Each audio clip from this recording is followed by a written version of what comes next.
Hello दोस्तों, आपका स्वागत है हमारे चैनल चैंपियन जैद पर। मैं हूं आपका दोस्त मोहम्मद जैद। और दोस्तों, आज हम लोग करने जा रहे हैं सर्कल चैप्टर का प्रॉब्लम सेट, और इसको हम लोग दो पार्ट में कंप्लीट करेंगे। पार्ट 1 में हो सकेगा तो क्वेश्चन नंबर 1 से लेके 15 तक मैं करवा दूंगा, एंड आफ्टर दैट 16 to 24। मैं ये कहना चाहता हूँ कि मैं टाइम बचाता हूँ, मैं कम समय में ज्यादा से ज्यादा सिखाने की कोशिश करता हूँ। इवेंचुअली ज्यादा समय तक यूट्यूबर्स वीडियोस क्यों बनाते हैं? क्योंकि जितना ज्यादा लेंथ होगा वीडियो का, उतनी ज्यादा उनकी अर्निंग होगी। ठीक है, उससे उनकी अर्निंग इंक्रीज होती है। जैसे मैंने 1 घंटे का वीडियो बनाया, उस पे आया 10 लाख व्यू, और दूसरे यूट्यूबर ने 2 घंटे का वीडियो बनाया, उस पे भी आया 10 लाख व्यू। तो मेरे वीडियो पे अगर $500 अर्निंग है, तो उनके वीडियो पे $800-900 होगा। तो इसकी वजह से लोग अपना वीडियो का लेंथ ज्यादा रखते हैं, but I don't believe in that. मैं कम से कम समय में ज्यादा से ज्यादा सिखाने की कोशिश करता हूँ। ठीक है, तो टाइम ना गंवाते हुए एक बार फिर शुरू करते हैं प्रॉब्लम सेट का पहला क्वेश्चन, दैट इज एमसीक्यू। पहला क्वेश्चन स्क्रीन पर भी है, यहाँ पर भी रीड करता हूँ मैं भी, आप भी करिए। 2 circles of radii 5.5 centimetre and 3.3 centimetre respectively touch each other, what is the distance between their centre. मतलब इंटरनली होगा तो माइनस करेंगे, एक्सटर्नली होगा तो प्लस करेंगे, बट यहाँ पे कुछ नहीं बोला है, ना इंटरनली है ना एक्सटर्नली है। तो हम लोग दोनों को अज्यूम करते हैं। इंटरनली होगा तो दोनों को प्लस करेंगे, तो 5.5 प्लस 3.3 हो जाएगा 8.8। सॉरी, एक्सटर्नली हुआ तो ये, और अगर इंटरनली होगा तो हम लोग उसको सब्ट्रैक्ट करेंगे, 5.5 माइनस 3.3, ये आ जाएगा 2.2। मतलब दोनों आंसर हो सकता है ना, तो इधर और कर देंगे। ऐसा है क्या ऑप्शन? यस, डी वाला आपका करेक्ट है। ठीक है, क्योंकि उसमें बोला नहीं है कि वो इंटरनली टच कर रहा है, एक्सटर्नली टच कर रहा है। तो आप लोग ऐसी कंडीशन में क्या करोगे कि आप लोग दोनों की कंडीशन लगाओगे, और अगर और करके ऑप्शन होगा तो वो वाला करेक्ट दे दोगे, वरना और करके ऑप्शन नहीं होगा तो नन ऑफ द अबोव होगा। ठीक है, तो नन ऑफ द अबोव कर देना। आगे बढ़ते, वैसे इतना टफ क्वेश्चन नहीं आएगा। 2 circle intersect each other such that the centre of each circle pass through the centre of the other. ये क्वेश्चन को समझो। देखो, यहाँ पे एक सर्कल है, इसका सेंटर यहाँ है, और बोलता है कि एक दूसरा सर्कल बनाया जिसका सेंटर जो इसके सेंटर से पास होता है, कुछ इस तरीके से। और ये भी जो सर्कल है ये इसके सेंटर पे आएगा। मतलब इनका जो डिस्टेंस बिटवीन देयर सेंटर होगा ये होगा, एक सेंटर से दूसरे सेंटर के बीच में। तो जो एक सर्कल है उसका जो, अगर उनके डिस्टेंस बिटवीन देयर सेंटर है 12 सेंटीमीटर, तो उस सर्कल का रेडियस कितना होगा? तो अगर हम लोग ध्यान से देखें तो सर्कल को थोड़ा सा एक्सट्रैक्ट करते हैं। ये हो गया इसका मिडल पॉइंट, यहां से लेके यहां तक, ये हो गया 12 सेंटीमीटर। ठीक है, इस सर्कल को एक्सट्रैक्ट करो तो ये भी हो गया 12 सेंटीमीटर। ध्यान से देखें तो ये क्या है? ये रेडियस है। तो जो रेडियस होगा वो 12 सेंटीमीटर होगा। कब? जब दोनों सर्कल एक दूसरे के सेंटर से पास होंगे, क्योंकि तब distance between their centre will be equal to radius. ठीक है, आप लोग फिगर बना के क्रॉस चेक कर सकते हो। A circle touches all the sides of parallelogram. समझ लो ये आपका पैरेललोग्राम है। ठीक है, और इस पैरेललोग्राम का जो सर्कल है वो सारे साइड्स को टच कर रहा है। वैसे ये पॉसिबल नहीं है। अगर मैं एक रेक्टेंगल में मैं सर्कल को टच नहीं करा सकता, सारे साइड नहीं करा सकता ना। देखो ना, ये देखो कितना फर्क है। मतलब पैरेललोग्राम में सारे साइड्स को टच नहीं करेगा। तो क्वेश्चन क्या बोला है कि अगर पैरेललोग्राम के सारे साइड को वो टच कर रहा है, इसका मतलब वो पैरेललोग्राम होगा रेक्टेंगल, रोम्बस, स्क्वायर, ट्रेपीजियम। इसमें स्क्वायर नहीं होगा, इसमें ये रोम्बस होगा। रोम्बस क्यों होगा? क्योंकि स्क्वायर में भी अगर हम लोग देखें, यहाँ पे आप जब सर्कल ड्रॉ करोगे तो कुछ ना कुछ पॉइंट आपका छूटेगा, लेकिन जब आप रोम्बस में ड्रॉ करोगे, क्योंकि रोम्बस टेढ़ा होता है, तो इसमें जब आप सर्कल ड्रॉ करोगे तो ये एकदम सेंटर से सेंटर पास होगा। मतलब एक एक पॉइंट टच करती हुई जाएगी, और ये रोम्बस का ये साइड टेंजेंट होगा, ये साइड टेंजेंट होगा, ये साइड टेंजेंट होगा, ये साइड टेंजेंट होगा। समझे? तो पैरेललोग्राम मस्ट बी रोम्बस। याद रखो, सर्कल अगर सारे साइड को छूता है तो वो सिर्फ और सिर्फ रोम्बस हो सकता है, स्क्वायर भी नहीं हो सकता है। ठीक है, आगे बढ़ते हैं। तो गाइस, क्वेश्चन नंबर 4 है आपका, length of a tangent segment drawn from a point. ठीक है, कोई यहाँ पे टेंजेंट सेगमेंट ड्रॉ किया, फॉर एग्जांपल ऐसा है, from a point which is at a distance of 12.5 centimetre from the centre. Centre से लेके वो 12.5 सेंटीमीटर उसकी डिस्टेंस है। ठीक है, वहां से वो टेंजेंट सेगमेंट ड्रॉ किया गया है। सबसे पहले हम लोग सर्कल बना लेते हैं, फिर अच्छे से समझ में आएगा।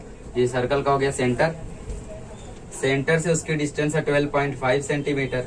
फिर उसके बाद यहाँ से वो टेंजेंट ड्रॉ किया गया है, टेंजेंट की लेंथ है 12 सेंटीमीटर। तो हम लोगों को फाइंड करना है इस सर्कल का डायमीटर कितना होगा। डायमीटर मतलब ये पार्ट।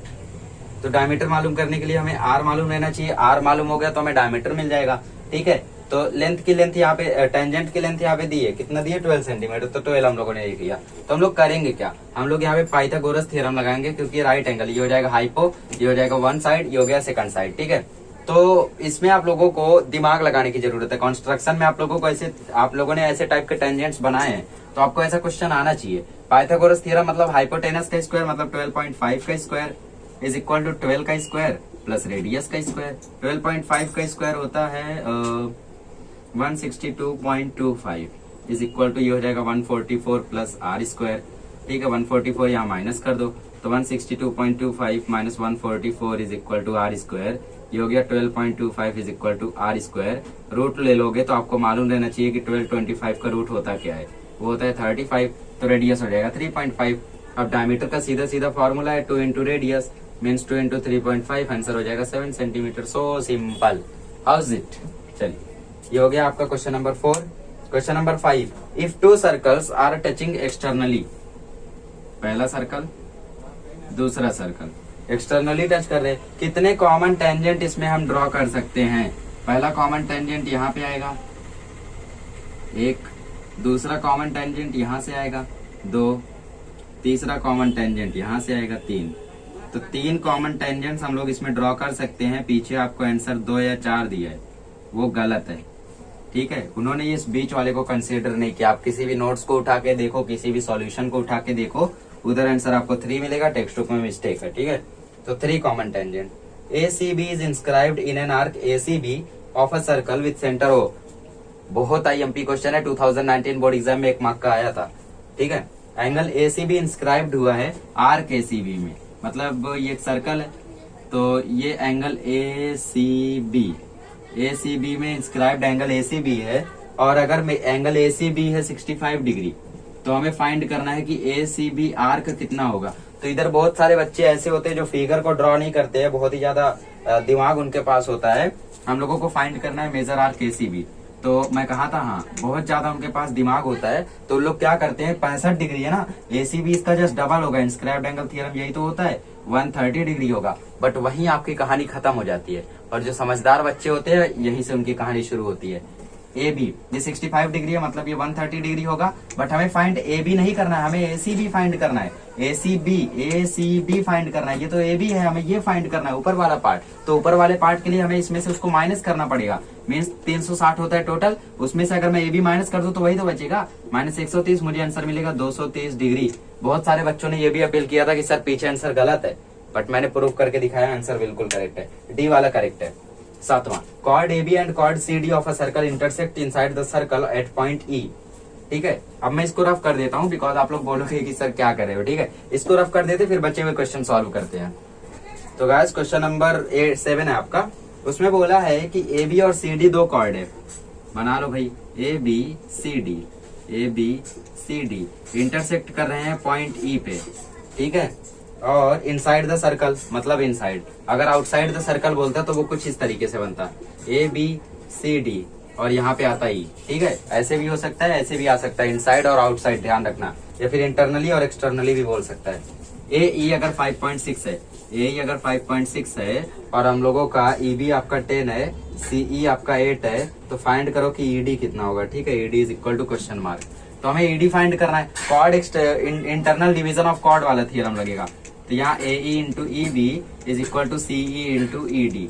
AE इंटू EB मतलब 5.6 इंटू 10 और ये हो गया 8 इंटू ED, ये हो गया 56 इज इक्वल टू 8 ED। 8 यहाँ डिवाइड करेगा तो ये हो गया 7 इज इक्वल टू ED। दिया क्या 7 ऑप्शन में, दिया, देगा क्यों नहीं, ये वाला करेक्ट है। In a cyclic quadrilateral ABCD twice the measure of angle A is thrice the measure of angle C। Quadrilateral ABCD इसमें क्या बोला है कि twice the measure of angle A मतलब 2A जो है वो 3C के इक्वल है, thrice the measure of angle C। तो मेजर एंगल C कितना होगा, तो इसके लिए हम लोग क्या करेंगे, टोटल 180 डिग्री होता है। अज्यूम कर लो एंगल X है, तो 2x plus 3x is equal to 180 हो गया, तो 5x इज इक्वल टू 180 हो गया, तो x is equal to 180 by 5 हो गया, तो x is equal to 36 degree हो गया। ठीक है, तो twice the angle A twice x मतलब 2 into 36 is equal to 72 degree is thrice the angle C। Thrice the angle C मतलब 3 इंटू 36। ठीक है, तो ये हो गया 108 डिग्री। बट आपका जो आंसर होगा वो 72 डिग्री होगा। अब पूछोगे सर क्यों, क्योंकि इसमें बोला है कि twice the angle is thrice the angle C। मतलब ये मैटर नहीं करता कि थ्राइस है ये ट्वाइस है, इसमें ये मैटर करता है कि एंगल का जो डबल मेजरमेंट है वो इसके कॉन्ग्रेंट है, तो 72 आपका एंगल सी होगा। ठीक है, तो इस तरीके से ये था। अब अगला क्वेश्चन करते हैं। अगला क्वेश्चन, तो point A B C are on a circle such that major arc A B is equal to major arc B C. Point A B C circle पे हैं, इस तरीके से हैं कि जो मेजर आर्क ए बी है वो इक्वल है मेजर आर्क बी सी के, और ये इक्वल है 120 डिग्री के। No point except point B is common to the arcs, what is the type of triangle ABC. देखो पहले बना लो इसको, ठीक है। Point ABC are on a circle such that major arc A B is equal to major arc B C, तो triangle कुछ इस तरीके से बनेगा। ठीक है, और नो पॉइंट बी के अलावा कोई भी ऐसा पॉइंट नहीं है जो आर्क के कॉमन है। ठीक है, तो इसको उतना ज्यादा सीरियसली मत लो, ध्यान से देखो। ए बी और बी सी कॉन्ग्रेंट है, ए बी और बी सी दोनों कॉन्ग्रेंट है, दोनों का मेजरमेंट 120 है, मतलब बी सी जो होगा वो आपका 120 होगा। अब देखोगे तो ये इंस्क्राइब्ड एंगल है, इंस्क्राइब्ड एंगल है, तो ये 120 यहाँ के आधा हो जाएगा, तो ये हो जाएगा 60 डिग्री। अब ये भी 120 डिग्री है, तो ये भी यहाँ के आधा हो जाएगा, ये भी हो जाएगा 60 डिग्री। टोटल 180 होता है, ये हो रहा है 120, ये भी हो जाएगा 60 डिग्री। तो 60 60 60 किसका मेजरमेंट होता है भाई? Equilateral triangle. Means your A option is correct, it is an equilateral triangle. समझा कैसे पता किया? मेजर आर्क दिया था, उससे इंस्क्राइब्ड एंगल से मैंने एंगल निकाल लिया, वरना दूसरा भी रास्ता था। मेजर आर्क दिया है, मेजर आर्क कॉन्ग्रेंट है तो कॉर्ड भी कॉन्ग्रेंट होगा, और कॉर्ड कॉन्ग्रेंट है तो टोटल 120 करके आप लोग फाइंड कर सकते हो। 60 60 हो जाता और ये भी 60 हो जाता, वरना डायरेक्ट सबसे इजी वाला इंस्क्राइब्ड एंगल है, ये 120 तो ये 60, 120 तो ये 60, 60 60 खत्म। ठीक है, इस तरीके से ये आपका हो गया इक्विलेटरल ट्राइंगल। आगे बढ़ते हैं, क्वेश्चन नंबर 10 देखते हैं। Segment X Z is a diameter of the circle. अब इसको ध्यान से देखना। Point Y lies in its interior, how many of the following statement are true. तो इसमें हम लोगों को हर एक स्टेटमेंट को एनालाइज करना पड़ेगा। ठीक है, तो पहला बोला है it is not possible that angle x Y Z is an acute angle. तो सबसे पहले बना लो, देखो एक्स जेड एक डायमीटर है, एक्स जेड। अब पॉइंट वाई जो है वो इंटीरियर में है, इंटीरियर में मतलब यहाँ कहीं होगा, एंगल बना लो। It is not possible that angle x Y Z is an acute angle. अगर हम लोग देखें तो ये एक्यूट एंगल नहीं होगा, क्योंकि ये नीचे के साइड आ रहा है, और आप लोग जानते हो एंगल जितना ज्यादा ऊपर जाएगा उतना ज्यादा कम होता है, जितना ज्यादा नीचे आता है उतना ज्यादा लंबा होते जाता है। ठीक है, angle x Y Z can't be a right angle, ये भी ट्रू है, पहला वाला भी ट्रू है। Angle x Y Z is an obtuse angle, ये भी ट्रू है, क्योंकि ये आपका ऑब्ट्यूस एंगल होगा, ऑब्जर्वेशन से बता सकते हो। चौथा, can't make a definite statement for measure of angle x Y Z. Definite statement हम लोग बता सकते हैं कि ये ऑब्ट्यूस एंगल है, ये राइट एंगल नहीं है, ये एक्यूट एंगल है। तो आपका इसमें 3 ऑप्शन करेक्ट है, ओनली 1, ओनली 2, ओनली 3, ऑल। इसमें सी आपका करेक्ट है, क्योंकि हम लोग इसमें 3 ऑप्शन को करेक्ट बता सकते हैं, ओनली 3। ठीक है, क्योंकि it is not possible, X Y Z आपका एक्यूट एंगल नहीं हो सकता है। X Y Z can't be a right angle, right angle तो एकदम हो ही नहीं सकता है। X Y Z obtuse angle हो सकता है, इस डेफिनेट स्टेटमेंट हम लोग बना सकते हैं। तो आपका चौथा वाला इनकरेक्ट है, बाकी 3 करेक्ट है, तो ओनली 3 इसमें करेक्ट ऑप्शन हो गया। आइए अब हम लोग शुरू करते हैं अपना मेन जो हम लोगों का मकसद है। ये तो एमसीक्यू होता है, ज्यादातर बच्चे इसको रट्टा मारते हैं। क्वेश्चन नंबर 2 से हम लोग चालू करते हैं और कोशिश करेंगे क्वेश्चन नंबर 15 तक निपटा लें। क्वेश्चन नंबर 2 शुरू करते हैं। क्वेश्चन नंबर 2 आपकी स्क्रीन पर भी लिखा है, रीड करिए। Line L touches the circle with centre O at point P. If the radius of the circle is 9 centimeter, radius of the circle is 9 centimeter, then find. पहला find करना है distance OP। Distance OP आंखों के सामने है। अब आपकी आंखें नहीं देख पा रही हैं तो मैं कुछ नहीं कर सकता, चश्मा भी कुछ नहीं कर सकता, क्योंकि ये आपके दिमाग देखता है। ठीक है, आंखें देखती नहीं है, आंखें माध्यम होती हैं, देखता तो हमारा मन है। ठीक है, देखो डिस्टेंस OP हम लोगों का जो है वो 9 सेंटीमीटर हो जाएगा, क्योंकि it is the radius. So यहाँ पे लिखोगे distance OP is equal to the radius of the circle, radius of the circle with centre O, circle with centre O। ठीक है, therefore it is equal to 9 centimetre, या फिर जो भी आपका देख के रखा है 9 सेंटीमीटर। आगे बढ़ते हैं। तो गाइस क्वेश्चन नंबर 2 आपसे पूछा है कि डिस्टेंस OQ जो है वो 8 सेंटीमीटर है। अगर भाई रेडियस 9 सेंटीमीटर है, तो इसमें अगर हम लोग डिस्टेंस OQ ड्रॉ करें, सवालों मैं यहाँ पे ड्रॉ करता हूँ OQ, तो ये 9 सेंटीमीटर है, तो ये 8 तो 9 से कम है। अगर 9 से ज्यादा हो तो ये सर्कल से बाहर चला जाता, बट ये 9 से कम है, मतलब ये सर्कल से अंदर रह जाएगा। तो सेकंड वाले का आंसर क्या है? It will lie in the interior of the circle, it will lie interior of the circle अंदर रह जाएगा ना। अगर ये 9 की जगह हाँ 11 होता 10 होता, अगर 9 होता तो ये ऑन द सर्कल हो जाता और जो OQ होता वो एक रेडियस हो जाता। अगर ये 10 होता तो सर्कल से बाहर चला जाता, एक्सटीरियर ऑफ द सर्कल। आइए गाइस क्वेश्चन नंबर 3 करते हैं। क्वेश्चन नंबर 3 आपकी स्क्रीन पर भी लिखा है, M is the centre of the circle and KL is the tangent of segment. Tangent segment, KL एक टेंजेंट है, ML आपका रेडियस है, मतलब ये 90 डिग्री हो जाएगा पहला पॉइंट। दूसरा, if MK is equal to 12 and KL is equal to 6√3। आज KL राहुल का मैच भी है भाई, ठीक है, 6√3। तो आप फाइंड करो कि रेडियस कितना होगा सर्कल का। तो इसको हम लोग ट्रिग्नोमेट्री यूज करके फाइंड कर सकते हैं, इसको हम लोग फाइंड कर सकते हैं पाइथागोरस से भी। कौन सा यूज करूं, ट्रिग्नोमेट्री या पाइथागोरस, आप बोलो। दोनों यूज करूं? देखो ट्रिग्नोमेट्री क्योंकि अभी मैंने पढ़ाया नहीं और बहुत सारे बच्चों को हार्ड लगता है। पाइथागोरस यूज करो, ये 90 डिग्री है तो ये हाइपोटेनस हो जाएगा, मतलब 12 का स्क्वायर इज इक्वल टू 6√3 का स्क्वायर। आप लोग पूरे स्टेटमेंट में लिखना, प्लस ML स्क्वायर। ML मतलब ऐसा लिखना है, in triangle MLK angle L is equal to 90 degree. यहाँ पे लिखना बाय टेंजेंट थ्योरम जो भी है। तो 144 is equal to 36 into 3 plus ML square, ठीक है। ML स्क्वायर मतलब रेडियस 144 इज इक्वल टू 108 हो जाएगा प्लस ML स्क्वायर। तो ये आपका हो जाएगा 144 minus 108 is equal to ML square. तो 144 में से 108 क्या आ जाएगा, 36 is equal to ML square. Root ले लोगे तो ML आ जाएगा आपका 6 सेंटीमीटर, ठीक है। तो ML आपको मिल गया 6, that is radius is equal to 6 centimetre. Trigonometry use करके कैसे फाइंड कर सकते हैं, ये 90 डिग्री है तो ये 6√3 है और ये 6 है। तो अगर हम लोग अपोजिट अपॉन एडजेसेंट निकाले यहाँ के थीटा का, अपोजिट अपॉन सॉरी ये तो हाइपोटेनस है ना, नहीं अपोजिट है और ये हाइपोटेनस है। तो साइन थीटा का फॉर्मूला क्या होता है, opposite upon hypotenuse. Sine theta का फॉर्मूला होता है अपोजिट अपॉन हाइपोटेनस। तो अपोजिट हम लोग देखें तो वो है 6√3, हाइपोटेनस साफ साफ दिख रहा है 12 है, 6 1 जा 6, 6 2 जा 12, √3/2 आ रहा है साइन थीटा। बट हम लोग जानते हैं कि साइन 60 की वैल्यू होती है √3/2, ठीक है।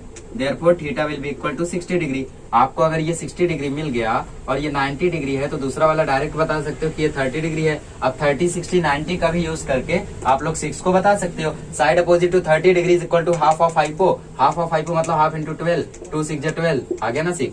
और दूसरा क्या फाइंड करना है, major of angle K, major of angle L M। तो अभी तो हम लोगों ने फाइंड किया मेजर ऑफ एंगल K, इसको हम लोगों ने थीटा ज्यूम किया। Let angle M is equal to theta.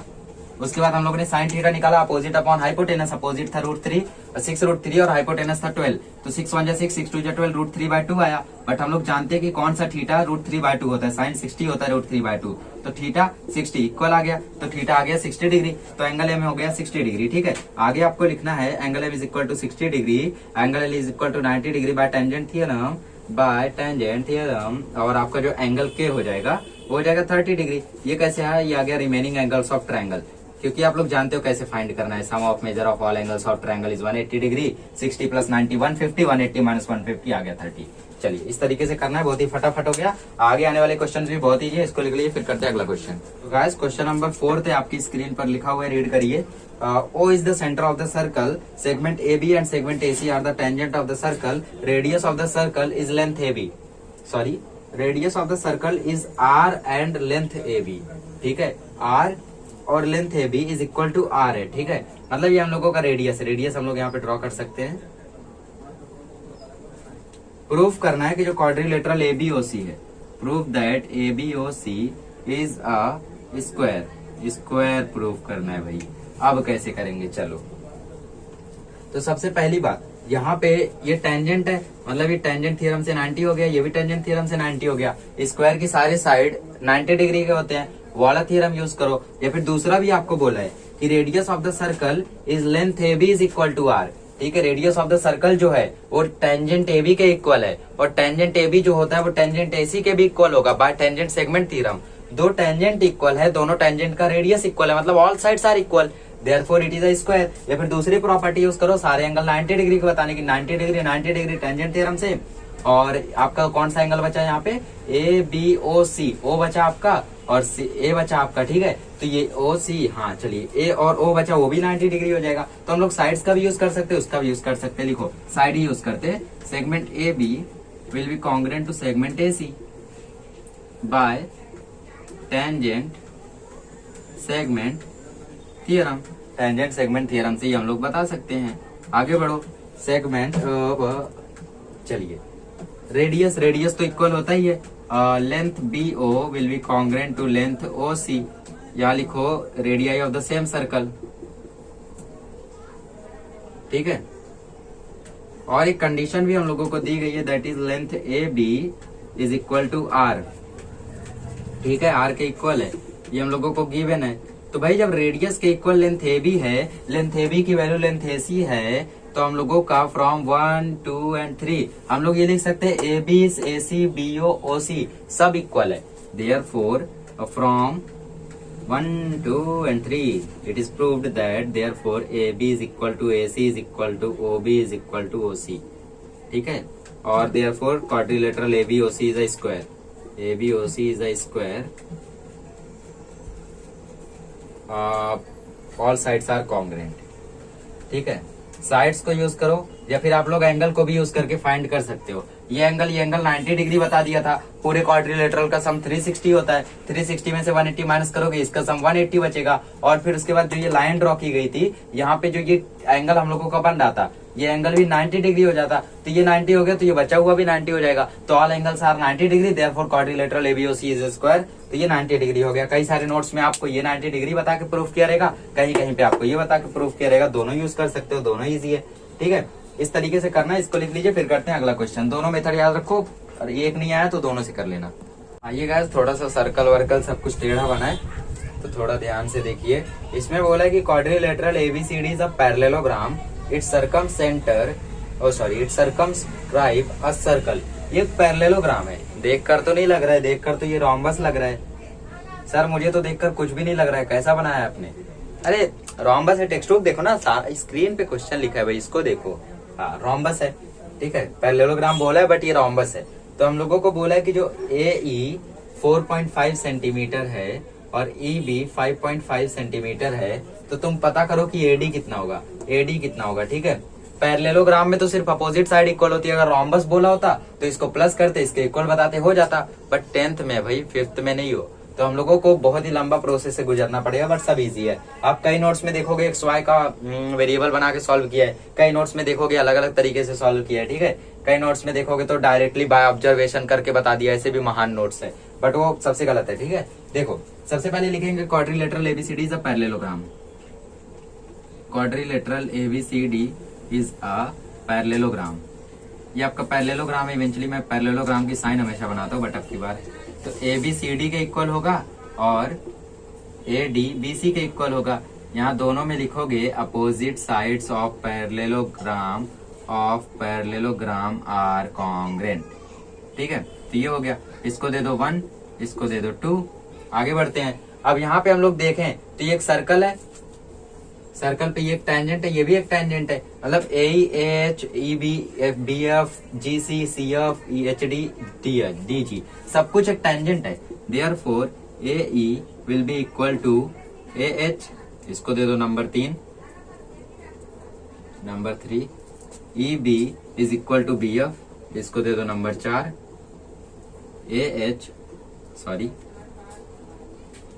HD is equal to DG, इसको दे दो number 5। GC is equal to FC, इसको दे दो नंबर 6। बस इतना ही है ना, ठीक है। तो सबका कॉमन रीजन आएगा tangent segment theorem, bye tangent segment theorem, क्योंकि टेंजेंट सेगमेंट थ्योरम कहता है कि एक सर्कल पे टेंजेंट्स कॉन्ग्रुएंट होते हैं। आपको हालांकि सब पे अलग अलग लिखना है। अगर मैं 3 4 5 6 को ऐड करूं तब क्या होगा, देखो एडिंग 3 4 5 6, तो AE plus EB plus HD plus GC is equal to, पूरे LHS को पहले ऐड करो, फिर पूरे RHS को ऐड करो, AH plus BF plus DG plus FC, ठीक है। अब देखो क्या होता है, यहाँ पे लिखो फ्रॉम 2 to 6, ठीक है, 2 से लेके 6 तक से 2 to 6, इसको रोमन नंबर में भी लिख सकते हो। चलिए AE प्लस EB ये हो जाएगा AB, HD plus GC, sorry HD plus GC, HD is equal to DG, HD is equal to, एक मिनट कुछ गड़बड़ी हुई है यहाँ पे। हम लोगों ने सबसे बोला AE AH के कॉन्ग्रुएंट है, फिर HD DG के कॉन्ग्रुएंट है, ठीक है। EB कॉन्ग्रुएंट है BF के, ठीक है। तो HD हो गया, ठीक है। अभी यहाँ पे DG और GC हम लोगों का कॉन्ग्रुएंट है FC के, तो ये इधर आ जाएगा आपका DG प्लस GC, ठीक है, उल्टा मैंने इसको लिख दिया, इसको आपको सीधा लिखना होगा वरना आपका आंसर नहीं आएगा। डी जी और ये एच डी, ठीक है, तो यहाँ पे डी जी, इस पर भी आपको कॉन्सेंट्रेट होके करना है, ठीक है। चलिए आगे बढ़ते हैं। अब DG plus GC, DG plus GC मतलब क्या, डीजी प्लस जीसी आपका हो जाएगा DC equal to A H plus B F, A H plus B F अलग अलग हो गया, ठीक है, यहाँ पे भी हम लोगों ने गड़बड़ी की है। एच डी, ए एच प्लस एच डी, पहले और तीसरे को हम लोग अगर ऐड करें डीजी की जगह एच डी आएगा यहाँ पे। एच और एच डी को अगर हम लोग ऐड करें तो मिलेगा ए डी, और फिर बी एफ और एफ सी को ऐड करें मतलब इन दोनों को, तो मुझे मिलेगा बी सी। अब ध्यान से देखो, ए बी डी सी का कॉन्ग्रेंट है, ए डी बी सी का कॉन्ग्रेंट है, यहाँ देखो ए बी डी सी के कॉन्ग्रेंट है, ए डी बी सी के कॉन्ग्रेंट है, तो मतलब मैं दोनों की जगह कुछ भी लिख सकता हूँ, डीसी की जगह ए बी लिख दो और यहाँ बीसी की जगह एडी लिख दो, ठीक है। थोड़ा सा यहाँ पे गड़बड़ी हुआ था तो थोड़ा सा यहाँ पे देख के करना, ठीक है, किसको कैसे कॉन्ग्रेंट बताना है। तो ये हो जाएगा 2ab और ये हो जाएगा 2ad, तो 2 कट जाएगा तो हमें मिल जाएगा that is ab is equal to ad। हम लोगों ने प्रूव कर दिया कि जो ab है, नहीं दिख रहा है, चलो यहाँ से देख लो, 2ab is equal to 2ad, 2 cut गया, यहाँ जाके 1 हो गया, तो ab जो है वो ad के इक्वल हो गया। बट हम लोगों ने ab की वैल्यू अभी निकाली है, नहीं निकाली है, निकाल लो। A B is equal to होगा A E plus E B, और यहाँ कोलिनियर बताना पड़ेगा ए ई बी, ठीक है, ये ई है और ये भी ई है। ए ई मतलब 4.5, ए बी मतलब 5.5, ये हो गया 11, but A B is equal to 11, therefore A D is equal to 11 centimetre, ठीक है। थोड़ा सा यहाँ पे आपको क्या डिफिकल्टी हुई होगी, यहाँ पे नहीं समझ पाओगे क्योंकि यहाँ पे मैंने कुछ उल्टा लिख दिया था। क्यों, हम लोगों को क्या लाना था, यहाँ पे A B plus D C लाना था, A B plus D C लाना था, ताकि आगे चल के हम लोग ए बी और सी डी को कॉन्ग्रेंट बता सके, ए बी और सी डी को, ठीक है। और अब देखो ध्यान से, ए बी और ए डी को कॉन्ग्रेंट बता सके, बी सी और सी डी को। पहले हम लोगों ने लिखा A E congruent to A H, फिर उसके बाद लिखा H D congruent to D G, ठीक है। इसको हम लोगों को उल्टा लिखना चाहिए था, D C congruent to H D, बाद में आपको खुद ब खुद समझ में आएगा। फिर कॉन्ग्रेंट हो गया ए बी बी एफ, फिर जी सी एफ सी, तो सबको प्लस किए तो ये मिला, इधर सबको प्लस किए तो ये मिला, तो ये हो गया, तो ये हो गया, तो ये हो गया, तो ये हो गया, ठीक है। लिख लीजिए, फिर करते क्वेश्चन नंबर 6। अब ध्यान से देखो भाई, ये बहुत ही मजेदार क्वेश्चन है, पक्का मजा आएगा, नहीं मजा आएगा तो चैनल को सब्सक्राइब मत करना, ठीक है, क्योंकि और भी समय भाई उसमें थोड़ा सा इंजॉय कर लेना। पहला क्वेश्चन, छठा क्वेश्चन है, a circle with centre M touches the circle with centre N, ठीक है, दोनों एक दूसरे को टच कर रहे हैं। Radii R M touches the smaller circle at S, R M जो है वो छोटे सर्कल का टेंजेंट बन रहा है, टच कर रहा है मतलब टेंजेंट बन रहा है, ठीक है। Radii of the circle are 9 centimetre and 2.5 centimetre, R M 9 centimetre है और जो छोटा सर्कल है उसका लेंथ है 2.5 सेंटीमीटर, ठीक है। तो हमें फाइंड करना है M S is to S R, तो हमें एम एस भी चाहिए, एस आर भी चाहिए, ठीक है, उसको तो हम लोग फाइंड करेंगे। पहले यहाँ देखिए, पहले हम लोग पहले 3 चीजें फाइंड कर लेते हैं। पहले हमें फाइंड करना है लेंथ ऑफ एम टी। अब यहाँ पे आप लोगों का दिमाग एकदम बहुत तेज दौड़ना चाहिए, एम टी फाइंड करना है, तो एम टी तो यहाँ बना ही नहीं हुआ है, तो हम लोगों को पहले एम टी बनाना होगा। तो एम टी देखो यहाँ पे, ये हो गया आपका एम टी। तो एम टी फाइंड करने के लिए हम लोग यहाँ पे पाइथागोरस यूज कर सकते हैं। आप बोलोगे सर एम टी कैसे, देखो सबसे पहले इसको मैं बाहर निकाल देता हूँ, ये आर टी एम और इधर है आपका एन एस, ये हो गया 90 डिग्री टेंजेंट थ्योरम से, ठीक है। तो यहाँ लिख लो angle N S M is equal to 90 degree by tangent theorem. Tangent theorem से ये 90 डिग्री हो गया, ठीक है। तो 90 डिग्री हो गया मतलब पाइथागोरस लगा सकते, ये हाइपो हो गया, एन एम आपको मिल जाएगा, ये आपका हाइपो हो गया। आर एम आपका 9 सेंटीमीटर है, ठीक है, और ये हो गया 2.5। तो हम लोगों को आर एम में से हम लोग पाइथागोरस इस पे लगा सकते हैं, ठीक है। तो एम टी हम लोगों को यहाँ पे फाइंड करना है, टोटल लेंथ। तो इसमें एन एस जो होगा वो एन टी के इक्वल होगा, क्योंकि दोनों ही रेडियस है सेम सर्कल के। तो जो एन टी होगा वो भी हो जाएगा 2.5 सेंटीमीटर, ठीक है। तो इसमें हम लोग करेंगे क्या, देखो यहाँ पे एन टी हम लोग निकाल चुके, तो एम टी निकालने के लिए मुझे N M plus N T करना होगा, ठीक है। वैसे एम टी हम लोग डायरेक्टली लिख सकते हैं यार, ये रेडियस है एम आर जो है वो रेडियस है, और ये कॉन्ग्रेंट होगा एम टी के, लेंथ लिख दो यहाँ पे। क्यों कॉन्ग्रेंट होगा भाई, क्योंकि ये है radii of the same circle, radii of the same circle, therefore दोनों कॉन्ग्रेंट होंगे। Therefore length M T is equal to 9 centimetre. मिल गया एम टी, कितना इजी था। अभी एन एम फाइंड करते हैं, ठीक है, दूसरा क्वेश्चन वही है शायद, हाँ एम एन फाइंड करना है। तो M N is equal to हो जाएगा M T is equal to हो जाएगा M N plus N T, collinear से ही हम लोग निकालेंगे, ठीक है। ये हो जाएगा एम एन टी। तो एम टी है हम लोगों का 9, एम एन है हम लोगों का नहीं मालूम, एन टी है हम लोगों का 2.5, यहाँ पे फाइंड किए, ठीक है। तो 9 minus 2.5 is equal to M N. तो 9 में से 2.5 गया तो बचता है 6.5, ठीक है। और ये हो गया एम एन के इक्वल। देयरफॉर जो एम एन की लेंथ है वो इक्वल है 6.5 यूनिट्स के। सिंपल। चलिए आगे बढ़ते हैं। आगे हम लोगों को थर्ड वाला फाइंड करना है angle N S M. Angle N S M देखो पहले ही निकाल चुके हैं, हो गया। अब हम लोगों को क्या फाइंड करना है, यहाँ पे थोड़ा सा एक्सपोजर में सेट कर दूं। तीसरा हम लोगों को फाइंड करना था एंगल, वो भी हो गया। अब हमें फाइंड करना है M S is to S R, ठीक है। तो M S is to S R कैसे फाइंड करेंगे, जो कि हम लोगों का फाइनल स्टेप है।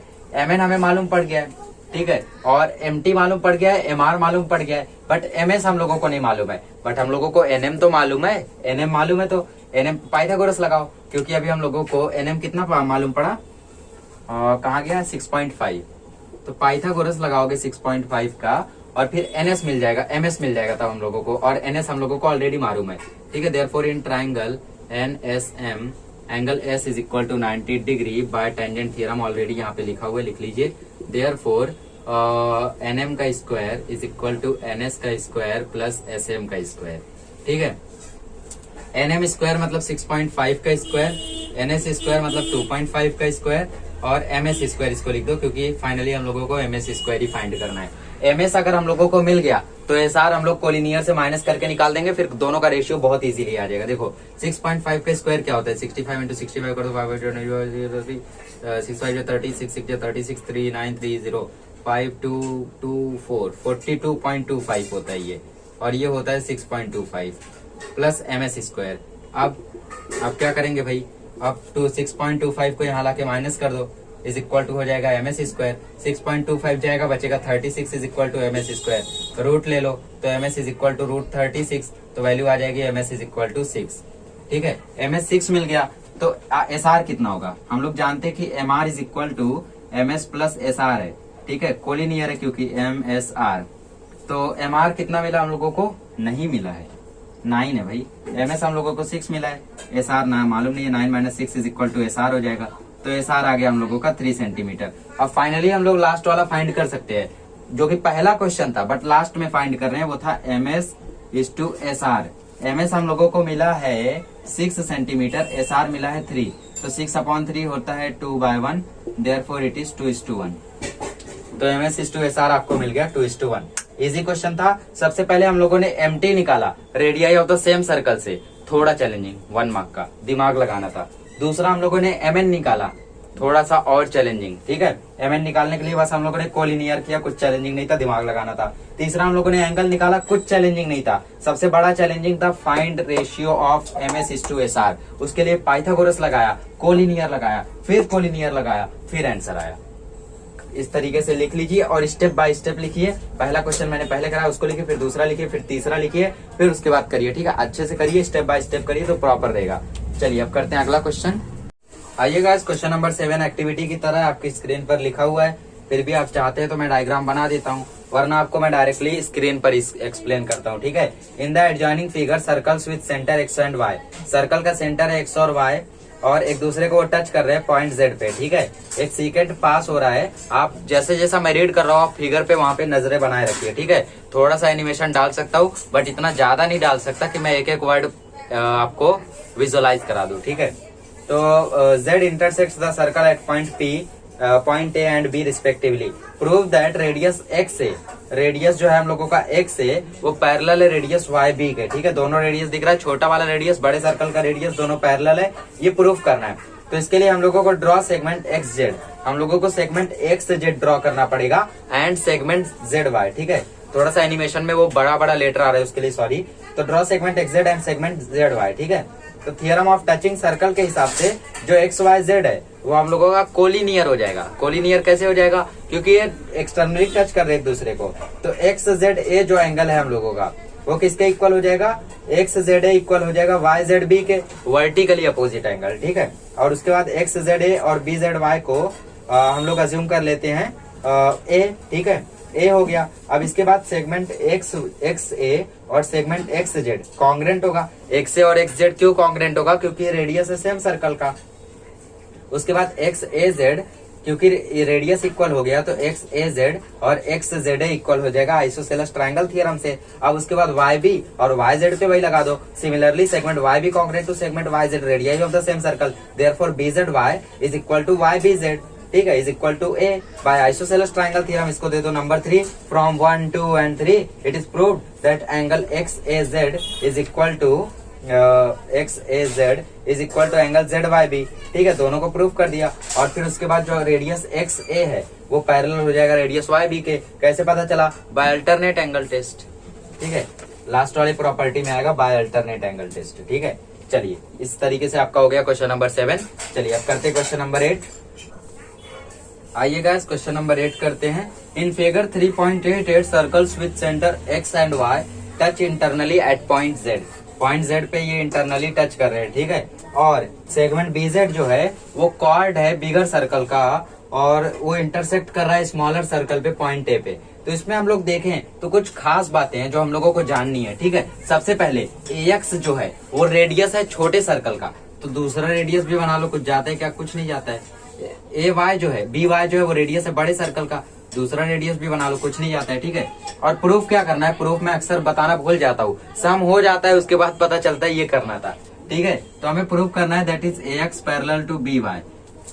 ए एक्स को बी वाई के पैरेलल बताना है। सीधा सीधा दिख रहा है यार पैरेलल है, फिर प्रूफ करने की क्यों जरूरत है?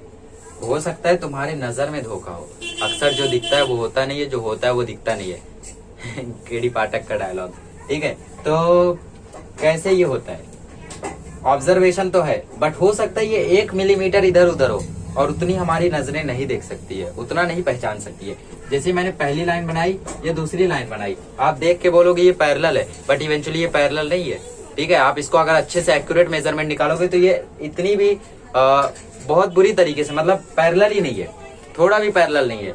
मतलब ये थोड़ा सा आगे जाएगी वहीं पे ये एक साथ हो जाएगी, ठीक है। ये वैसा भी नहीं है कि 1 मिलीमीटर से अलग है, ये बहुत लंबा फर्क है, बट ये आप अपनी नेक्ड आई से नहीं देख सकते। बहुत सारे बच्चे पहली नजर में देखेंगे, बोलेंगे पैरेलल है सर, थोड़ा सा ध्यान से देखेंगे, नहीं सर थोड़ा सा टेढ़ा है, और ध्यान से देखेंगे सर थोड़ा ज्यादा टेढ़ा है, माइक्रोस्कोप लगा के देखेंगे, बोलेंगे पैरेलल ही नहीं है।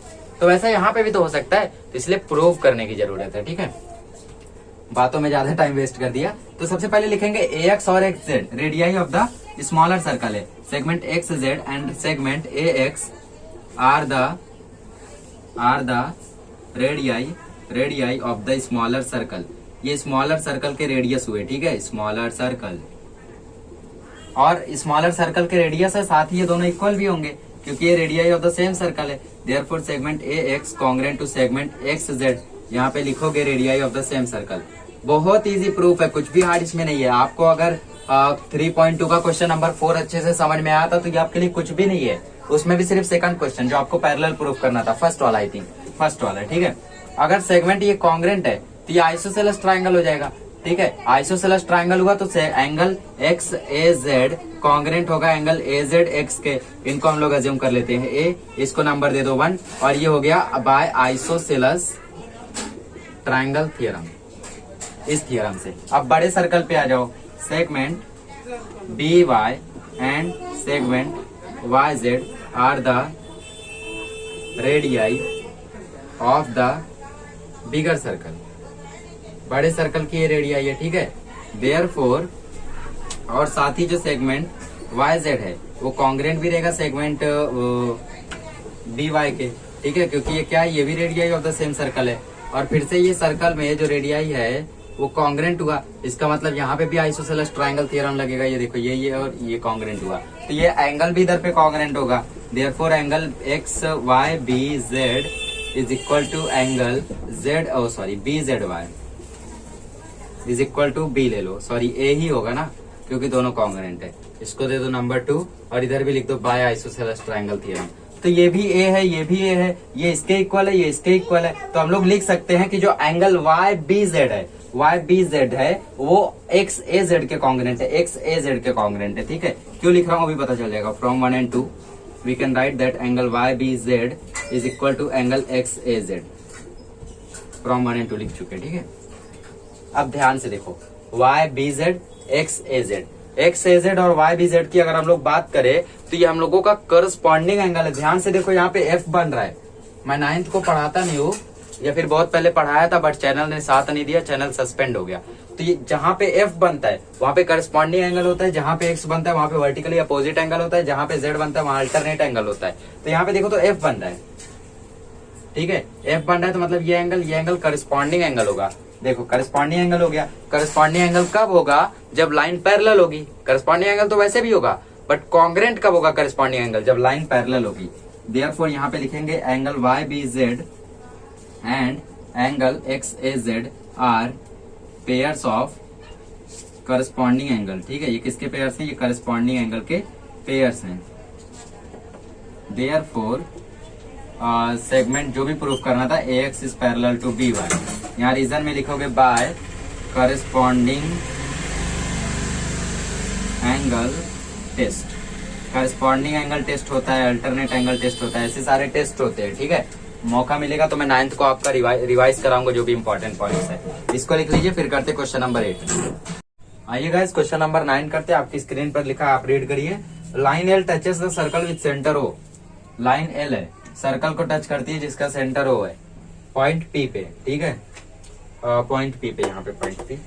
Q is the mid point of the radius. Q जो है वो इसका मिड पॉइंट है। ठीक है, और जो आर एस है वो कॉर्ड है जो कि Q, R S is a chord through Q. Q से वो पास होता हुआ एक कॉर्ड है such that chord R S. R S जो है वो लाइन एल के पैरेलल है। ठीक है, आर एस जो है वो हम लोगों को 12 दिया गया है। आर एस हम लोगों को 12 सेंटीमीटर दिया गया है। हम लोगों को फाइंड करना है radius of the circle. Radius of the circle म्हणजे काय? रेडियस ऑफ द सर्कल मतलब ओपी। ओपी फाइंड करना है। ओपी फाइंड करने के लिए मुझे अगर ओक्यू मालूम रहा तो ओपी मुझे क्यूपी मालूम करके मैं दोनों को मिला दूंगा तो हम लोगों को ओपी मिल जाएगा। ठीक है, उसके लिए मुझे ओक्यू मालूम करना पड़ेगा बट मुझे सिर्फ आर एस मालूम है। आर एस से देखो अब हम लोग क्या क्या फाइंड कर सकते हैं। सबसे पहली बात कि जो लाइन एल है वो पैरेलल है कॉर्ड आर एस के।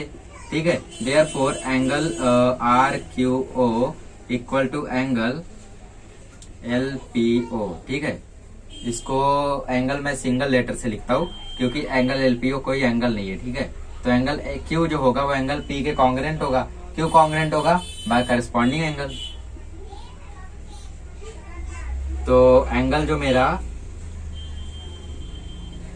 ठीक है, करस्पॉन्डिंग एंगल लिखा हुआ है। एंगल पी जो है मेरा, एंगल पी जो है वो 90 डिग्री है। क्यों? Bye tangent theorem. तो जो एंगल क्यू होगा वो भी 90 डिग्री हो जाएगा। तो ये 90 डिग्री हो गया। अब समझ में आ रहा है कुछ? अब हम लोग, ये हो गया हम लोगों का रेडियस।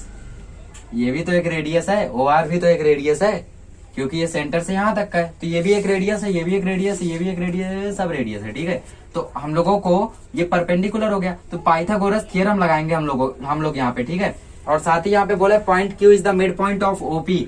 पॉइंट क्यू हम लोगों को बोल के रखा है, point Q is the mid point of. हम लोगों ने एंगल क्यू को 90 डिग्री क्यों प्रूफ किया? इसको 1 दे दो। क्यों प्रूफ किया? ताकि हम लोग पाइथागोरस थ्योरम लगा सके, वरना बोलोगे सर इसकी क्या जरूरत थी। Midpoint of R S, therefore R Q जो होगा वो आर एस बाय 2 हो जाएगा, मतलब 12/2 हो जाएगा, मतलब 6 हो जाएगा। आर क्यू मिल गया 6, आर एस था हम लोगों का 12 और हम लोगों को ओ क्यू अभी नहीं मालूम है। ओ क्यू क्या करता है? ओ क्यू जो है वो एक परपेंडिकुलर है जो कि सेंटर से लेके यहाँ तक ड्रॉ किया गया है। ठीक है, तो ये तो क्यू तो मिड पॉइंट है, तो ये ओपी का भी मिड पॉइंट हुआ। ठीक है, क्यू जो है वो आर एस का भी मिड पॉइंट है बट जो लाइन ओपी है वो भी तो वहीं पे है, तो इसका भी ये मिड पॉइंट हुआ। देयरफॉर जो लेंथ ओ क्यू होगा, जो लेंथ ओ क्यू होगा वो रेडियस का आधा होगा क्योंकि ओपी एक रेडियस है और ओ क्यू उसका आधा है, तो ये रेडियस का आधा हो जाएगा। ठीक है, हम लोग देखो इसमें वैल्यू रखेंगे, हम लोगों को आंसर मिल जाएगा। पाइथागोरस थ्योरम लगाएंगे in triangle O R Q. In triangle O Q R angle Q is equal to 90 degree. तो इसमें हम लोगों का पाइथागोरस थ्योरम लगाएंगे तो ओ आर स्क्वायर हो जाएगा O Q square plus Q R square के इक्वल। ओ आर स्क्वायर मतलब रेडियस का स्क्वायर। ठीक है, ओ क्यू स्क्वायर मतलब r बाय 2 का स्क्वायर और ओ क्यू आर स्क्वायर मतलब 6 का स्क्वायर। अब R square is equal to R square by 4 is plus 36। अब हम लोग क्या करेंगे, आर स्क्वायर बाय 4 को ये साइड लेकर आते हैं ठीक है, सिमिलर टर्म है, इसको पहले सॉल्व कर लेते हैं। तो इसको सॉल्व करेंगे तो ये हो जाएगा 4r square minus R square by 4 is equal to 36। तो ये हो जाएगा 3r square by 4 is equal to 36। R square is equal to 36 बाय 3 इंटू 4, इस तरीके से हो जाएगा। अब इस पे रूट ले लो तो ये हो जाएगा 36 इंटू 4 बाय 3, 3 12 या 36, तो आर की वैल्यू हो जाएगी रूट 48। और 48 को अगर हम लोग सिंप्लीफाई करें तो 4 12 जा, 4 3 जा, 3 1 जा, 2 बार 4 आया मतलब एक 4 बाहर आ जाएगा और अंदर बचेगा 3, तो आंसर आ जाएगा 4 रूट 3 सेंटीमीटर है। ये यूनिट्स है, यूनिट्स है। तो ये हो गया r is equal to 4 root 3 unit. इस तरीके से आपको रेडियस फाइंड करना है। प्रॉब्लम कहाँ आएगी आपको? प्रॉब्लम आपको आ सकती है यहाँ, यहाँ या फिर यहाँ। क्वेश्चन को समझना इसलिए बहुत ही ज्यादा जरूरी है। तो RS 12 सेंटीमीटर है, OP आपका फाइंड करना है, ठीक है। OP मतलब रेडियस, OP फाइंड करना है, OR फाइंड करना है, क्योंकि OR भी रेडियस है, ठीक है। लाइन एल कॉर्ड के कॉन्ग्रेंट था, तो हम लोगों ने एंगल को 90 डिग्री बताया बाय करस्पॉन्डिंग एंगल, ठीक है। इसको थोड़ा सा प्रॉपर बना देता हूँ, क्रॉसपॉन्डिंग एंगल्स। और एंगल क्यू एंगल पी के कॉन्ग्रेंट टू एंगल पी 90 था, तो एंगल क्यू भी 90 डिग्री हो गया। तो यहाँ पे हम लोगों ने एंगल क्यू को 90 डिग्री बताया फ्रॉम 1, ठीक है। और फिर उसके बाद हम लोगों ने पाइथागोरस थ्योरम लगाया, ये तो मिड पॉइंट बोला था, ये अपने आप आ गया। ओ क्यू जो है वो r/2 तो होगा ही, क्योंकि क्यू मिड पॉइंट है दोनों का, ठीक है। तो इस तरीके से हम लोगों ने सॉल्व किया और लास्ट में जाके 4 रूट 3 यूनिट्स हम लोगों को आंसर मिल गया। नहीं दिख रहा है वहां पे, चलिए यहाँ पे लिख लीजिए 4 रूट 3 यूनिट्स लिख लीजिए। फिर करते हैं अगला क्वेश्चन। तो गाइस क्वेश्चन नंबर 10 आपकी स्क्रीन पर लिखा हुआ है, आप भी रीड करिए, मैं भी रीड करता हूँ। Segment AB is the diameter of the circle with centre C। Line PQ is a tangent which touches the circle at point T, ठीक है। और सेगमेंट AP जो है वो परपेंडिकुलर है PQ के, सेगमेंट BQ परपेंडिकुलर है PQ के। तो ये 90 डिग्री हो जाएगा। हमको प्रूव करना है segment CP congruent to segment CQ। अब एक बात देखो, यहाँ पे CP CQ दिख रहा है क्या? नहीं दिख रहा है, तो इसमें हम लोगों को कॉन्स्ट्रक्ट करना पड़ेगा CP CQ। ये CP इस तरीके से हो जाएगा और CQ इस तरीके से हो जाएगा। चल, ये हो गया आपका CP CQ। अब ये ट्रायंगल CTP और ट्रायंगल CTQ, हमारे पास दो रास्ता है। या तो हम लोग दोनों को कॉन्ग्रेंट बता दें, दोनों ट्रायंगल को, और फिर उसके बाद लिख दें कि ये दोनों इक्वल हो गया, क्योंकि इक्वल हो ही जाएगा उसके बाद। या तो सबसे पहले हम लोगों को जो कॉन्स्ट्रक्ट किया उसको लिखना पड़ेगा, ठीक है। तो लिखते हैं यहाँ पे कॉन्स्ट्रक्शन, क्या हम लोगों ने कॉन्स्ट्रक्ट किया है। Construction is equal to draw segment CT perpendicular to segment PQ या फिर लाइन PQ, ठीक है, दोनों लिख सकते हो। अब CT को हम लोगों ने PQ के परपेंडिकुलर कॉन्स्ट्रक्ट किया है, तो ये 90 डिग्री हो गया, ठीक है। ये भी 90 डिग्री है, ये भी 90 डिग्री है, ये भी 90 डिग्री है, मतलब angle P congruent to angle T each 90 degree, ठीक है। तो जो लाइन AP है, ये सेगमेंट AP है, वो पैरेलल हो जाएगा सेगमेंट CT के, ठीक है। ये हम लोगों का सेगमेंट ही रहेगा, आपको फर्क मालूम रहना चाहिए सेगमेंट लाइन में। तो ये हो जाएगा by corresponding angle test. Corresponding angle test से ये हम लोगों का इक्वल हो गया, ठीक है। अरे देखो ना, यहाँ पे ये इस तरीके से F बन रहा है, दोनों एंगल कॉन्ग्रेंट है, तो ये लाइन पैरेलल हो गई। इसको दे दो नंबर 1। और दूसरे में हम लोग angle T congruent to angle Q बताएंगे, यहाँ पे लिखेंगे ईच 90 डिग्री।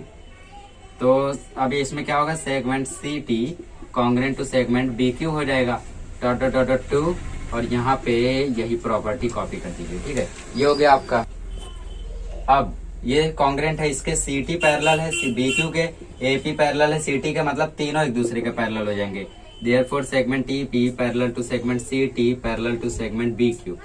और लास्ट में लिखेंगे फ्रॉम 1 and 2, 1 और 2 से ही हम लोगों ने प्रूफ कर दिया। देयरफॉर यहाँ पे हम लोग लगा सकते हैं intercept made by 3 parallel line, ठीक है। Intercept made by 3 parallel line, वो क्या था हम लोगों का formula, PT upon TQ is equal to AC upon CB। Intercept made by 3 parallel line, इसका इसका इसका इसका दोनों कॉन्ग्रेंट हो गया। यहाँ पे लिखो intercept made by 3 parallel lines हो गया, ठीक है। अब AC और CB दोनों कॉन्ग्रेंट होंगे। क्यों कॉन्ग्रेंट होंगे? Therefore AC will be equal to CB। क्यों कॉन्ग्रेंट होंगे? क्योंकि ये radii of the same circle है, एक ही सर्कल के रेडियस है, तो दोनों कॉन्ग्रेंट होंगे। तो AC CB कट के 1 आ जाएगा। Therefore PT upon TQ is equal to 1 हो गया। देयरफॉर PT जो है वो TQ के इक्वल हो जाएगा, ठीक है। यहाँ पे ये इसको दे देंगे हम लोग, नंबर मत दो इसको। तो इसमें हम लोग दो ट्रायंगल लेते हैं, इन triangle C T P and triangle C T Q. दोनों ट्रायंगल को कॉन्ग्रेंट बताना है। सबसे पहली बात, angle T congruent to angle T हो जाएगा, ईच 90 डिग्री। ये कौन सा टी है? ये वाला और ये वाला टी है, ठीक है, कॉमन एंगल नहीं है ये। इसको मैं ऐसा ही लिख देता हूँ, सी टी पी।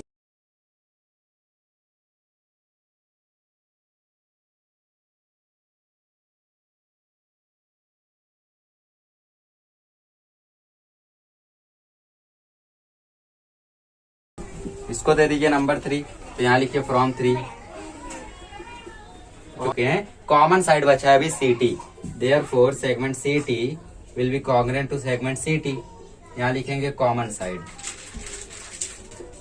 तो कॉमन साइड से ये दोनों ट्रायंगल इक्वल हो गए, therefore triangle C T R C T P congruent to triangle C T Q. कौन से टेस्ट से कॉन्ग्रेंट हुए? ये एंगल साइड एंगल टेस्ट से, अरे साइड एंगल साइड से, तो ऐसे इस टेस्ट से ये कॉन्ग्रेंट हो गए, ठीक है। देयरफॉर रिमेक, इसको लिख लो आप लोग डायरेक्ट, और यहाँ पे तो यहाँ पे आप लोग लिखो सी एस सी टी, ठीक है। क्यों लिखोगे? क्योंकि ये दोनों करस्पॉन्डिंग साइड है कॉन्ग्रेंट ट्रायंगल के। फिर से देखो कैसे प्रूफ किया। सबसे पहले हम लोगों ने ये एंगल, ये लाइन ड्रॉ की, फिर सबको 90 डिग्री बताया, 90 डिग्री था तो करस्पॉन्डिंग एंगल से तीनों को पैरेलल बताया। तीनों पैरेलल बताने के बाद intercept made by 3 parallel line से हम लोगों को तीनों का रेशियो निकाला। फिर उसके बाद पता चला एसी सीबी का कॉन्ग्रेंट है क्योंकि दोनों ही रेडियस है। तो उसके बाद हम लोगों का ये 1 हो गया, तो पीटी टीक्यू का कॉन्ग्रेंट मिल गया और एंगल एक कॉन्ग्रेंट मिल गया, और जो ये सीटी है वो कॉमन साइड है तो वो तो कॉन्ग्रेंट है ही। 3 चीज चाहिए थी, 3 चीज मिल गई। 3 चीजों से हम लोगों ने ट्रायंगल को कॉन्ग्रेंट बता दिया, ऐसे टेस्ट से, साइड एंगल साइड से, फिर ये लिख दिया हम लोगों ने, प्रूफ हो गया, ठीक है। इसको लिख लीजिए, फिर करते 11वां क्वेश्चन। तो गाइस क्वेश्चन नंबर 11 आपका कंस्ट्रक्शन का काम है। 3.2 में आपका जो क्वेश्चन नंबर 3 था, सर्कल जिसमें कंस्ट्रक्ट करना था, 2 सर्कल बनाओ जो एक्सटर्नली टच कर रहे हो। वैसे इसमें भी क्वेश्चन है, बट इसमें 3 सर्कल है और एक्सटर्नली टच कर रहे हैं। सबका रेडियस 3 सेंटीमीटर है। पहला एंगल बनाओ 3 सेंटीमीटर का, ए हो गया। फिर दूसरे पे राउंडर यहाँ पे रखो, यहाँ से बनाओ 3 सेंटीमीटर, ठीक है, ये बी हो गया और ये भी 3 हो गया। तीसरा आप लोगों का यहाँ से रख के बनाओ, तो ये इस तरीके का हो जाएगा, ठीक है, और इसका भी रेडियस हो जाएगा 3 सेंटीमीटर। इस तरीके से आपको 3 सर्कल बनाना है जो एक दूसरे को टच करे। तो गाइस मैं क्वेश्चन नंबर 12 आपको स्क्रीन पे करा रहा हूँ, बिकॉज इधर बहुत ज़्यादा इसमें लिखने वाला है। तो इसमें क्या बोले कि प्रूव करो कि सर्कल पे कोई भी 3 पॉइंट कभी कोलिनियर नहीं हो सकते, ठीक है। तो हम लोग ऐसा अज्यूम करते हैं कि ABC कोई 3 पॉइंट है सर्कल पे, और सपोज जो 3 पॉइंट्स है सर्कल पे वो कोलिनियर है, ऐसा पहले हम लोग अज्यूम करके चलते हैं। तो अगर वो कोलिनियर है तो जो परपेंडिकुलर बाइसेक्टर है कॉर्ड AB और BC का, वो पैरेलल रहना चाहिए 2 से ज़्यादा लाइन के लिए, ठीक है, और पैरेलल रहना चाहिए दूसरे के लिए। अब जो AB और BC 2 कॉर्ड है सर्कल का, वो हम लोग जानते हैं कि वो परपेंडिकुलर बाइसेक्टर रहना चाहिए, passing through it centre, passing लिखा है, पासिंग कर लीजिए, मतलब परपेंडिकुलर बाइसेक्टर रहेगा। अगर लाइन कोलिनियर रहेगा तब वो एक दूसरे से पास होगा, ठीक है। So the perpendicular bisector of the chord AB and BC must intersect at the centre of the circle. अगर वो कोलिनियर है तो सेंटर ऑफ द सर्कल में वो इंटरसेक्ट करना चाहिए, बट यहाँ पे तो अलग हो रहा है, यहाँ पे कॉन्ट्राडिक्शन है, उल्टी प्रॉपर्टी है। यहाँ पे परपेंडिकुलर इंटरसेक्ट ही नहीं कर रहा है जबकि उसको करना चाहिए। तो इसका मतलब क्या है कि हम लोगों ने जो अज्यूम किया था कि जो 3 पॉइंट्स है सर्कल पे वो कोलिनियर है, हमारी अजम्पशन गलत है, और जो तीनों पॉइंट्स होती हैं वो कोलिनियर नहीं होती हैं। चलिए अगला क्वेश्चन करते हैं। आइए गाइस क्वेश्चन नंबर 13 करते हैं। आपकी स्क्रीन पे क्वेश्चन लिखा हुआ है, line PR touches the circle at point Q, answer the following question. बात खत्म। लाइन P टच कर रही है सर्कल को पॉइंट PQ पे, और प्रूफ करो ये सब वो सब, ठीक है। पहले फाइंड करना है सम क्या होगा एंगल TAQ का प्लस एंगल TSQ का, ये कितना होगा, ठीक है। तो सबसे पहले देखें तो TAQS क्वाड्रिलेटरल TAQS हम लोगों का एक साइक्लिक क्वाड्रिलेटरल है। कौन सा क्वाड्रिलेटरल है? साइक्लिक क्वाड्रिलेटरल है। Therefore angle TAQ plus angle TSQ is equal to 180 degree हो जाएगा। सिंपल। कैसे? Sum of opposite angles of cyclic quadrilateral is 180 degree. हो गया, खत्म। पहला क्वेश्चन आपका कंप्लीट। सेकंड में बोला है कौन से ऐसे एंगल्स हैं जो AQP के कॉन्ग्रेंट होंगे, ठीक है, AQP के। Means you have to prove here that which angles are congruent to AQP। तो मतलब सिर्फ आपको लिखना है, ठीक है, AQP के। एंगल ए क्यू पी के इक्वल, पहली बात तो ए क्यू क्यू हो गया। हम लोग बताया कि जैसे मैंने कि ए टी क्यू, यहाँ पे क्या होता है, कॉर्ड्स जो होते हैं, कॉर्ड और टेंजेंट के बीच में ये एंगल बनता है, ठीक है, तो वो कॉन्ग्रेंट होते हैं और ये कॉन्ग्रेंट होगा टी एस क्यू के, ए एस क्यू के, ठीक है, A S Q, angle A S Q के ये कॉन्ग्रेंट होगा। और तीसरे की बात करते हैं। तीसरे में हम लोगों को दिया है Which angles are congruent to angle QTS? ठीक है, अभी QTS के कौन कौन कॉन्ग्रेंट है वो लोगों को फाइंड करना है, ठीक है। तो angle Q T S is equal to congruent angle, इसमें देखे क्यू टी एस कहाँ है भाई, Q T S, Q T S के कॉन्ग्रेंट तो ये होगा, ठीक है, तो ये हो गया Q S R, sorry S Q R, और इसके कॉन्ग्रेंट होगा तो एस से क्यू, एस ए क्यू, ये आपका और ये आपका कॉन्ग्रेंट हो गया, ठीक है। और इसमें ए टी क्यू मतलब ये, और ए एस क्यू मतलब ए एस क्यू ये, ठीक है। इस तरीके से दोनों एंगल कॉन्ग्रेंट होते हैं। इसके बारे में और सीखोगे क्वेश्चन नंबर 22 में, अभी के लिए सिर्फ इतना समझ लो। क्वेश्चन नंबर 4 में बोला है अगर T A S is equal to 65 degree है, टी क्यू एस कितना होगा। सीधी सी बात है यार, टी ए एस यहाँ पे देखो, मैं क्वाड्रिलेटरल को दोबारा से यहाँ पे कंस्ट्रक्ट करता हूँ, उधर थोड़ा सा घान हो गया, टी ए एस और ये हो गया आपका Q। चलिए, तो टी ए एस जो होगा वो टी एस क्यू के इक्वल होगा, ठीक है। देखो यहाँ पे टी ए एस और टी एस क्यू दोनों इक्वल होंगे, therefore angle T Q S जो होगा वो 65 डिग्री हो जाएगा। अब ये आपका 65 डिग्री हो गया तो सामने की साइड ये इंस्क्राइब्ड एंगल हो गया, इंस्क्राइब्ड एंगल मतलब इंटू 2 कर दो, ये हो जाएगा 130 डिग्री। अब क्वेश्चन नंबर 4 आपको बोला है कि अगर angle A Q P 42 degree है और angle S R Q 58 degree है तो एटीएस कितना होगा, ठीक है। एटीएस आपको फाइंड करना है। तो इसमें ये बोला है 42 डिग्री ए क्यू पी और एंगल एस क्यू आर जो है वो 58 डिग्री है, तो एंगल एटीएस कितना होगा। एटीएस देखो कहाँ है, एटीएस ए क्यू पी मतलब ये, और एस क्यू आर मतलब ये। अगर हम लोग यहाँ पे देखें तो ए टी क्यू जो है वो इक्वल है एंगल ए क्यू पी के, और एंगल एस क्यू आर जो है, ठीक है, ये मैं angle between chord and tangent की बात कर रहा हूँ। एस क्यू आर जो है वो इक्वल है एंगल एस टी क्यू के, ठीक है, या फिर इसको बोल सकते हो क्यू टी एस। ये दोनों एक दूसरे के इक्वल है, ठीक है, ये दोनों इक्वल है, therefore angle A Q P plus angle Q T S is equal to angle ATS जो हम लोगों को फाइंड करना है। तो ए क्यू पी इसके इक्वल है और इसका मेजरमेंट है 42, दूसरा वाला दूसरे के इक्वल है, उसका मेजरमेंट है 58 डिग्री, तो ये हो गया 100 degree is equal to angle ATS. Simple, इस तरीके से करना है। इसमें आपको बहुत सारी कठिनाइयां आएंगी, तो कई बार इसको प्रैक्टिस करो, वरना ये नहीं होने वाला है, ठीक है। चलिए, अब क्वेश्चन नंबर आगे के जितने आने वाले क्वेश्चन है ना, सब के सब बढ़िया है, क्वेश्चन नंबर 18 तक बहुत ही बढ़िया है, बट हम लोग आज रुक जाएंगे क्वेश्चन नंबर 15 पे, ठीक है।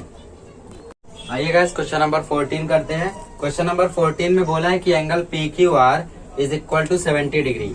एंगल पी ओ आर मतलब ये वाला एंगल है 70 डिग्री, ठीक है, और एंगल आर्क आर एस मतलब ये है 80 डिग्री। तो फाइंड करो major arc P R, major arc Q S, major arc Q S R. तो सबसे पहले इसमें बोला है कॉर्ड पी क्यू जो है वो कॉन्ग्रेंट है कॉर्ड आर एस के, ठीक है, ये दोनों एक दूसरे के कॉन्ग्रेंट है। देयरफॉर अगर ये दोनों एक दूसरे के कॉन्ग्रेंट है तो जो आर्क पी क्यू होगा वो भी कॉन्ग्रेंट होगा आर्क आर एस के। ये हम लोग कौन सी प्रॉपर्टी से कर रहे हैं, corresponding chord, sorry congruent chord correspond to congruent arc, ठीक है, इस तरीके से। चलिए, ये हो गया आपका। अब अगला पॉइंट ये पहले ही क्यों लिख दिया, क्योंकि इसके आगे जरूरत पड़ेगी। पहले फाइंड करना है major arc R S, sorry major arc P R find करना है। तो ये देखो, ये सेंट्रल एंगल है, यहाँ पे लिखो angle P O R is a central angle, therefore angle P O R is equal to major arc P R, ठीक है। ये आपका 70 है, तो मेजर आर्क पी आर कितना हो गया, वो भी 70 हो गया, मिल गया आपको major arc P R. Therefore major arc P R is equal to 70 degree. आगे बढ़ो, आगे बोला है major arc Q S. Major arc QS के लिए हमें दोनों चीजें मालूम रहनी चाहिए। ये 80 है, ये दोनों कॉर्ड कॉन्ग्रेंट है, तो ये दोनों आर्क भी कॉन्ग्रेंट होगा। आर्क कॉन्ग्रेंट है, एक 80 है तो ये भी 80 हो जाएगा, ये 70 है। सबको प्लस करके 360 से माइनस करो तो क्यूएस मिल जाएगा। ठीक है, उसके लिए यहाँ पे लिखेंगे आर्क, इसको दे दो नंबर 1 ताकि हम लोग इसको उठा सकें। तो arc P Q is equal to arc R S, इसको दे दो फ्रॉम 1। ठीक है, देयरफॉर जो आर्क पी क्यू होगा उसका भी वैल्यू हो जाएगा 80 डिग्री। देयरफॉर सबको आप प्लस कर दो और 360 से माइनस कर दोगे तो क्यूएस मिल जाएगा। देखो कैसे, major arc P R plus major arc Q R Q P plus major arc P R S plus major arc Q S is equal to 360 degree. ठीक है, 360 डिग्री ये लिखा हुआ है। पी आर आपका है 70 डिग्री, क्यू आर आपका Q P है आपका 80 डिग्री, ये भी है आपका 80 डिग्री। फाइंड करना है मेजर आर्क क्यू एस और टोटल है आपका 360 डिग्री। 80 80 160 हो जाएगा 230 degree plus major arc Q S is equal to 360 degree और ये हो जाएगा आपका माइनस करोगे तो ये इसमें आप लोगों को मिल जाएगा मेजर आर्क क्यू एस। तो 360 में से माइनस कर देंगे तो क्यू एस मिल जाएगा। तो major arc Q S is equal to 360 minus 230 तो ये हो जाएगा 130 डिग्री। ठीक है, मेजर आर्क क्यू एस हो गया। अभी थर्ड आपको फाइंड करना है क्यू एस आर। तो major arc Q S R is equal to Q S plus S R. ठीक है, इसके पीछे मेजर आर्क लगा देना है, यहाँ पे जगह नहीं है। क्यू एस अभी निकाला 130, एस आर ऑलरेडी मिला था 80 तो ये हो गया 210 डिग्री। इस तरीके से तीनों आपका फाइंड हो गया। ठीक है, लिख लीजिए, फिर करते हैं अगला क्वेश्चन। आइएगा इस क्वेश्चन नंबर 15 करते हैं, जो कि आज के पार्ट का लास्ट सम है और इसके बाद मैं एक ब्रेक लूंगा और फिर आपका पार्ट 2 बनाऊंगा और फिर दोनों करके मैं फाइनल ब्रेक लूंगा। ठीक है, तो मेजर आर्क डब्ल्यू आई आपका 44 डिग्री है। ठीक है, ये आपका 44 डिग्री है और मेजर आर्क जेड एक्स आपका 68 डिग्री है। तो याद है मैंने क्वेश्चन नंबर एक्सरसाइज 3.4 में आपको जो बेसिक कॉन्सेप्ट बताए थे उनका वीडियो अगर आपने देखा होगा तो मैंने इसका फॉर्मूला बताया था। कभी भी डब्ल्यू टी आई या फिर जेड टी एक्स फाइंड करना रहे तो दोनों आर्क को प्लस करो और आधा कर दो तो आपको आंसर मिल जाएगा। ठीक है, तो angle Z T X find करना है, मतलब half of major arc W I plus major arc Z X. ठीक है, दोनों लिखने के बाद दोनों को प्लस करो और आधा कर दो। दोनों कितना है 44 प्लस 68 डिग्री। ठीक है, तो 44 डिग्री प्लस 68 डिग्री कितना होता है भाई, ये होता है 112। तो 2 से 112 को काटोगे तो ये हो जाएगा 56। तो एंगल जेड टी एक्स हो जाएगा 56 डिग्री। चलिए, इस तरीके से आपका angle Z T x 50 degree हो गया। अब अगले क्वेश्चन जो हैं वो सेम मेथड है बट इसमें अभी इंटरनल डिवीजन ऑफ कॉर्ड आ गया है। ठीक है, बोला है अगर डब्ल्यू टी 4.8 है और आपका टी एक्स जो है वो 8 है और साथ ही में वाई टी जो है वो 6.4 है तो आपको फाइंड करना है टी जेड। ठीक है, टी जेड मतलब ये फाइंड करना, ये दिया ये दिया ये दिया है। तो by internal division of chord W X and chord Y Z intersect internally at point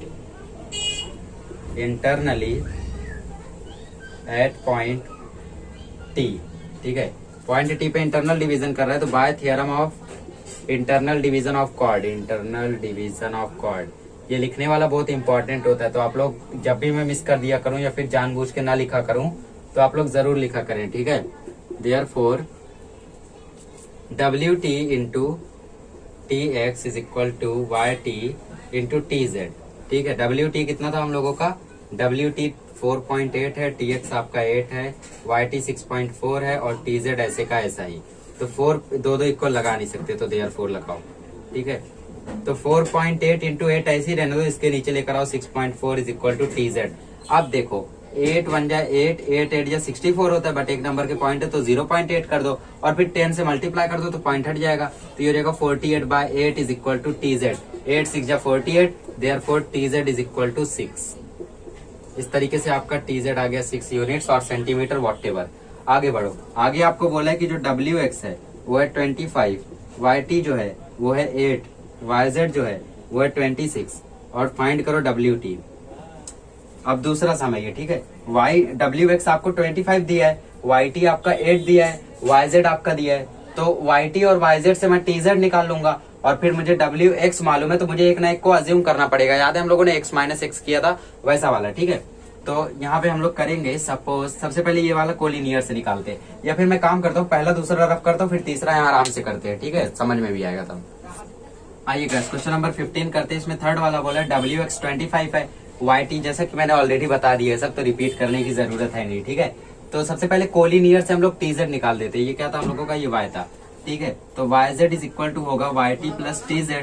तो YZ है 26, YT है 8 प्लस TZ, यहाँ पे डॉट डॉट डॉट डॉट करके लिख दो YTZ, कोलिनियर है।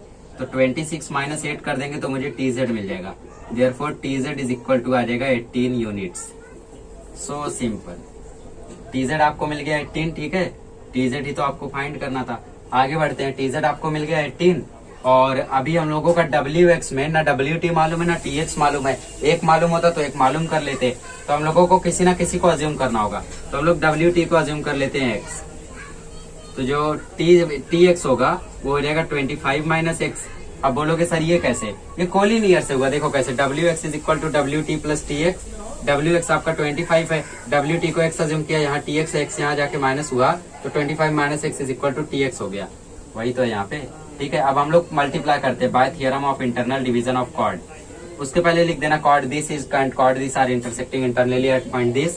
सो by theorem of internal division of chord, internal division of chord, we will get WT into TX is equal to YT into TZ। WT है आपका X, TX है आपका 25 minus X, ये है आपका YT है आपका 8 और TZ है आपका 18, ठीक है। चलिए आगे बढ़ते, ये हो जाएगा 25X minus X square is equal to 18 8 जा 18 6 जा 108 126 144। तो ये हो जाएगा X स्क्वायर वहां चला गया, 25X वहां चला गया, 144 वहीं रह गया, इज इक्वल टू 0। अब इसको क्वाड्रेटिक बनाओ, X square minus 25X plus 144 is equal to 0। तो 144 हो गया। अभी 144 कोई ऐसा नंबर ढूंढो कि प्लस माइनस करने पे 25 आए, आई थिंक 16 9 जा। तो X square minus 16X minus 9X plus 144 is equal to 0। यहाँ पे x कॉमन लिए बचा x माइनस 16, यहाँ x माइनस 16 है तो यहाँ पे भी x माइनस 16 होगा इज इक्वल टू 0। यहाँ पे माइनस 9 आएगा तो ये जाएगा x minus 9 x minus 16 is equal to 0। Bracket open करोगे तो x की वैल्यू आएगी 9 और x की वैल्यू आएगी 16, ठीक है।